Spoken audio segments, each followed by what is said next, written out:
I gotta get in position so I can follow Caesar's lead here on our pictures. 2 years ago, we decided to expand the Hall of Fame to recognize the great teams that have gone over the years. And 2017 made sense because it was the 40th anniversary of the first ever state track championship, first ever school state championship.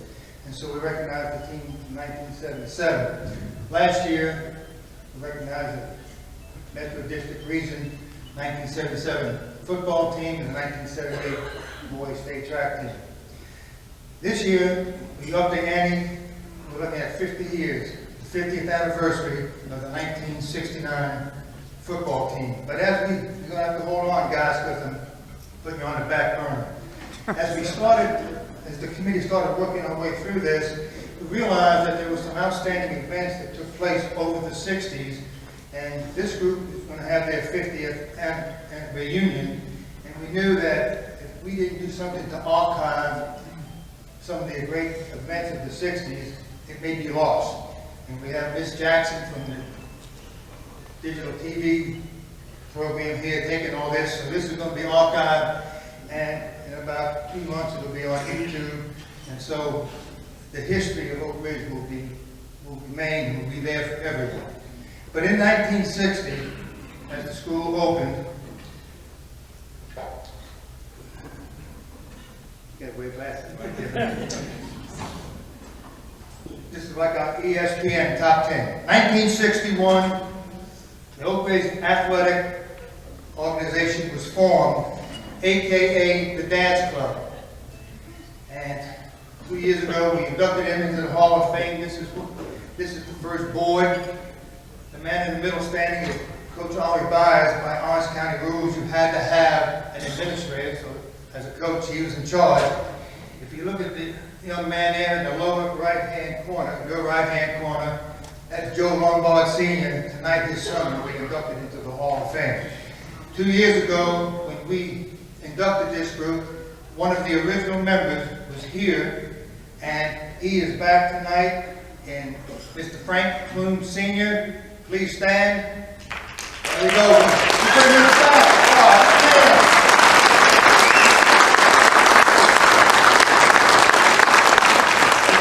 January, we celebrated his 96th birthday.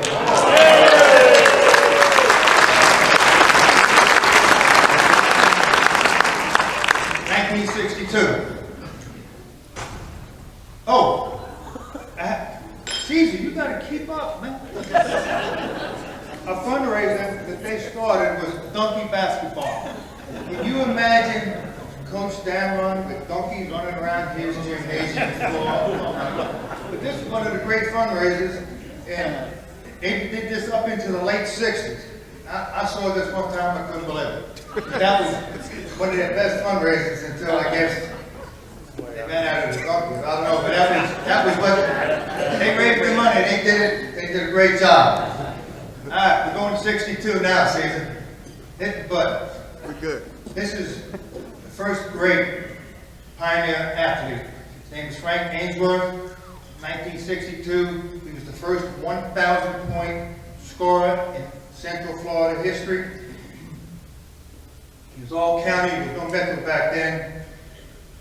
As a junior, he fired in 53 points in one basketball game. Remember, those 3-point shot. 53. That record lasted until 2014 when Antonio Rankin threw in 63.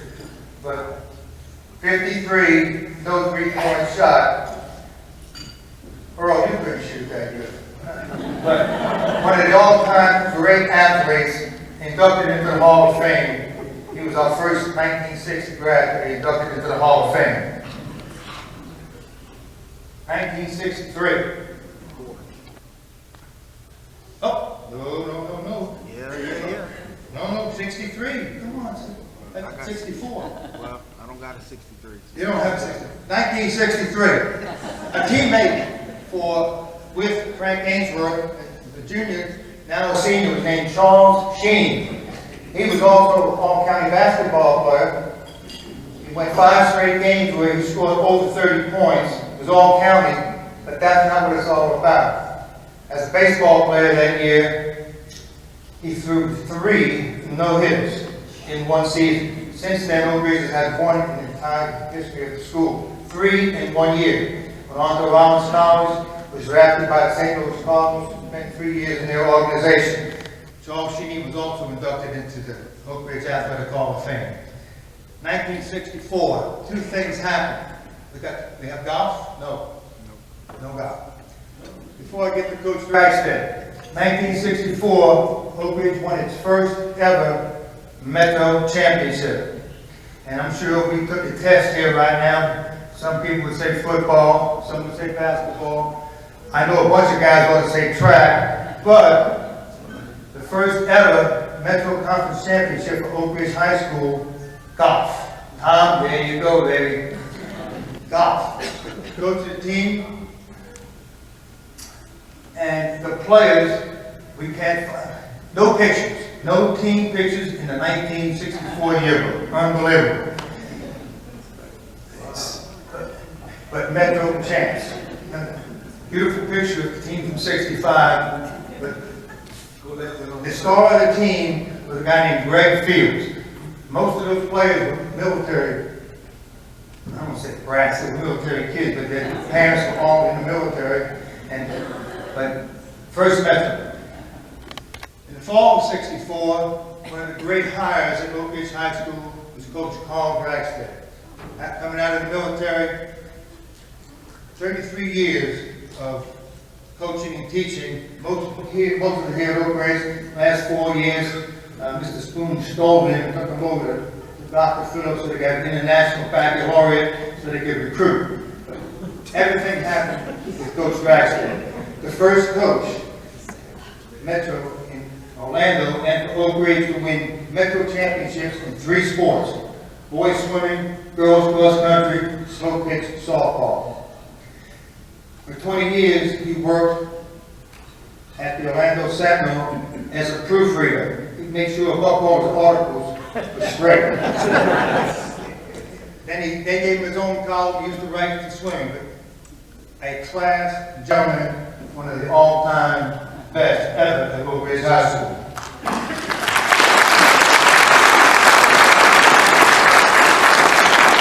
He's a common fellow. There may be 2 son-in-laws here. Stand up here. James and Glenn. Here we go. All right. Glenn Wood and James Gordon. There you go.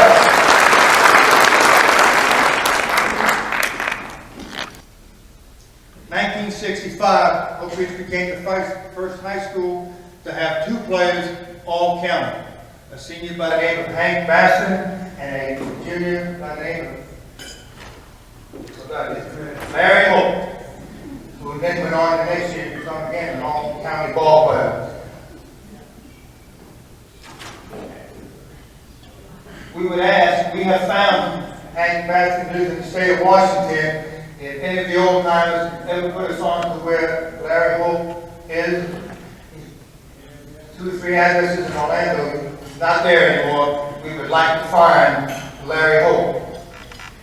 1960, now we're getting to the sports.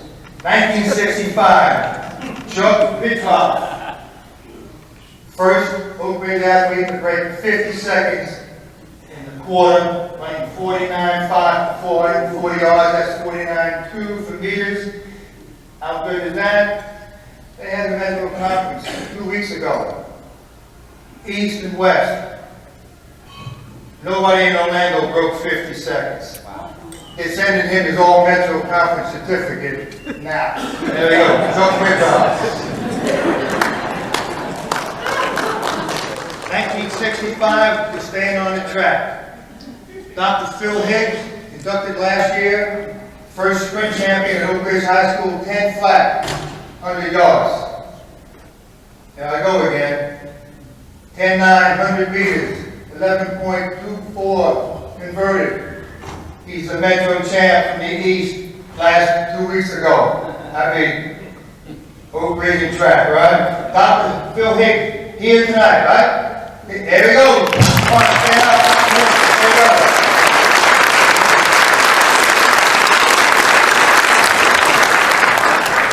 Go another track up. There you go. All right. One of the all-time great football players, Ronnie Bowen, 68 graduate, went on to Richmond. There he's throwing the discus. 1966, threw the shot 52 feet 6 inches. You don't want me to say that story again, you know what the deal is. Metro champ right there. Also in 1966, this is Charlie Dent. You're going to hear about one of our inductees tonight having the third longest career interception record. Up until October this past year, Charlie Dent went 86 yards with a pick six to beat Evans High School in the fall of '66. In the spring of '67, he was all Metro baseball player. Now, as you look at Charlie, and he lives in San Francisco, he's a black athlete. Orlando had not desegregated. The state of Florida had not desegregated athletics. And FHSAA had not desegregated, although Orlando had black athletes at all the schools. They had 2 military bases that helped provide some of those athletes. It's amazing, even some of the old timers cannot go back far enough to tell you what actually went on here prior to desegregation. But we had athletes in this city that were performing well, way ahead of their time. 1968 was the event that changed everything in sports in the state of Florida. When the state did desegregate, that put Jones High School in the Metro for the first time and created a rivalry between Jones and Oak Ridge that still goes strong 50 years later. That brings us to 1969. Oak Ridge had never had a winning football season. Had never beaten Boone, had never beaten Edgewater. The team was coming off a 2-8 season from 1968. But there was something special about this group, and it started in the open ball game, the old T-Bowl, Citrus Bowl, whatever you want to call it, and they played Boone to a 0-0 tie. Boone walked off the field, they thought they lost. Oak Ridge walked off, we won. We were undefeated. We were undefeated. In the program, you'll notice we went the next 5 games. Didn't score a lot of points. We scored enough because the defense was a solid team. So now we're 5-0-1, ranked number 9 in the state, first time in the history of the school. Getting ready to play the number 2 ranked team in the state, Edgewater. And you see the score, 26-26. But before I get to tell you about the game a little bit, the school that day, it was soccer tour day. There was a program on TV, laughing. The old lady would run out and get some guys, soccer tour, and all that. Well, all the students, teachers, you came to Oak Ridge that day, you wore red socks, no shoes. You were going to soccer to the Eagles. The bad part was it rained all day. You know what it was like walking down the hallways under the protection of the canopy. Everybody was ankle deep in water by lunchtime. Didn't stop anybody. They just kept wearing red socks. It rained all the way through. 7 o'clock, we looked down, stadium was packed. The old wooden stadium that the dance club helped build was full, ready to go. And it was a back and forth game, probably our best offensive game, and our worst defensive game. Edgewater scored with about 3 minutes to go. The tie. They didn't want to kick the extra point and only win by 1. They wanted to embarrass by going for 2. Defense had no part of that. They stuffed them 26-26. On the second play, with about 2 minutes to go to the end of the game, the quarterback is here tonight. He made the fake to the running back, Dixie Redding. He pulled it.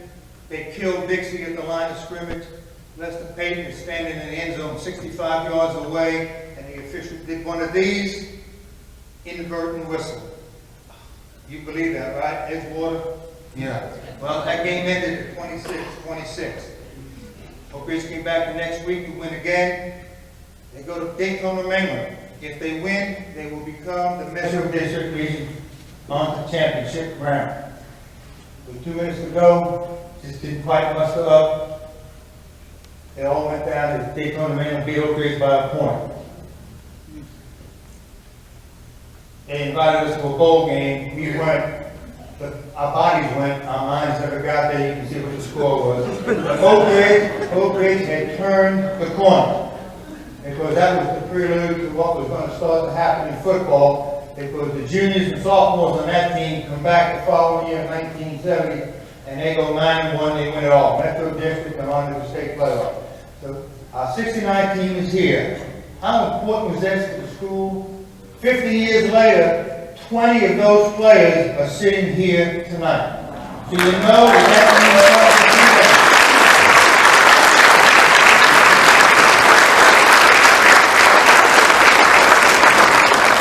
We're going to ask that they stand and you can recognize them. Number 10, our quarterback, Ricky Tola.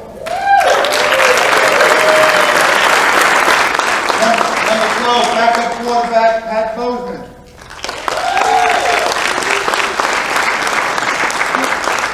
Record holder then in the pole vault, 12 feet 11 inches. Number 21, defensive back, Larry Colton.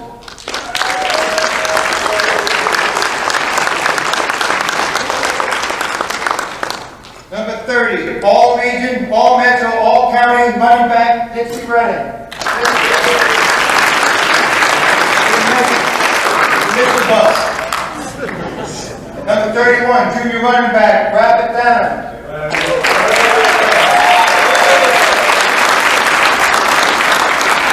Starting junior linebacker, number 33, Jerry Starcher. Another running back, number 43, Al Finfinder.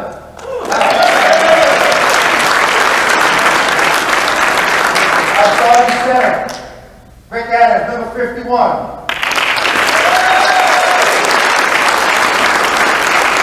Linebacker, junior, Carl Comstock, number 53.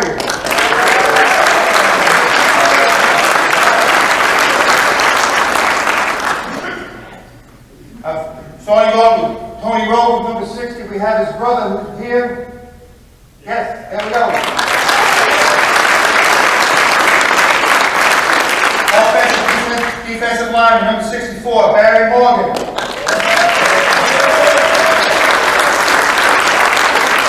Captain, number 70, Vance Henderson.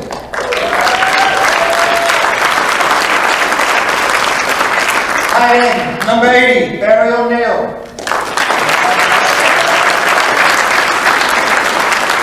All Metro is a junior defensive end, number 81, R.C. Lee.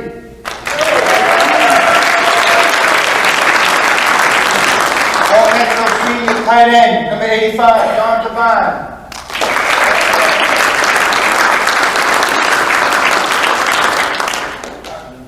Our next player, number 34, he's not in the picture in your program, is John Morris. John?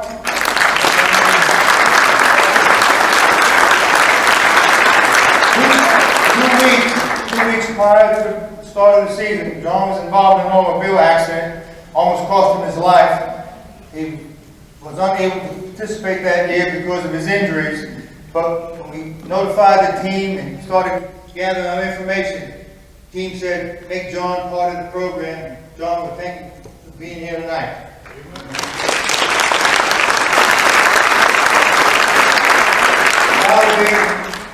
Our most decorated lineman to date that year, number 76, Jimbo Hensley.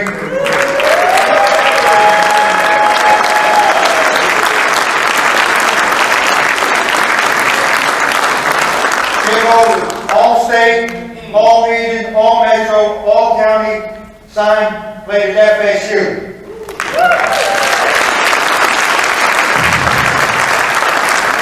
When we put this group together tonight, Jimbo had a lot to do to make sure we put 20 of those players right out here tonight. Thank you, Jimbo. That's great.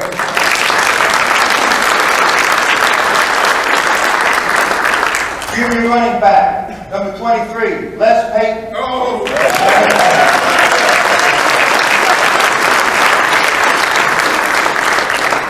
When he came back from 70, he was the school record holder at 49.4 and the school record holder at 9.7 for 100 yards. Listen.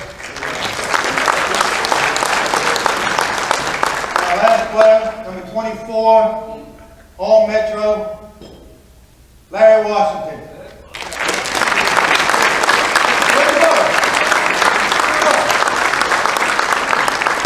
Who's his track coach? Who am I leaving out?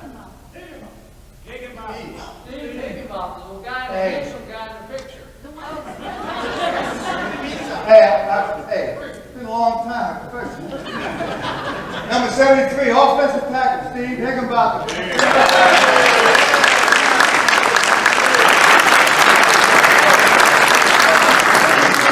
They both had a senior moment. Defensive tackle. Tell you what, I'm ready to keep the hook out of here. One thing about Larry Washington, Larry, and you're going to hear about one of our players tonight who was all Metro 2 years in a row at the same position. Larry Washington was all Metro as a junior as a defensive back, came back, and next year was all Metro as an offensive running back. So kind of unique. And 2 years ago, or 3 years ago, we put him in the Hall of Fame. The research we did, that's never happened again. Since he did that back in 1969 and 1970. And he did the biggest proof. That's all I have to say. At the end of the night, we have a personalized gift for you. We'll collect them there. We'll stand in front of that Oak Ridge banner. We'll take some pictures. First winning football team in the history of Oak Ridge High School, 1969.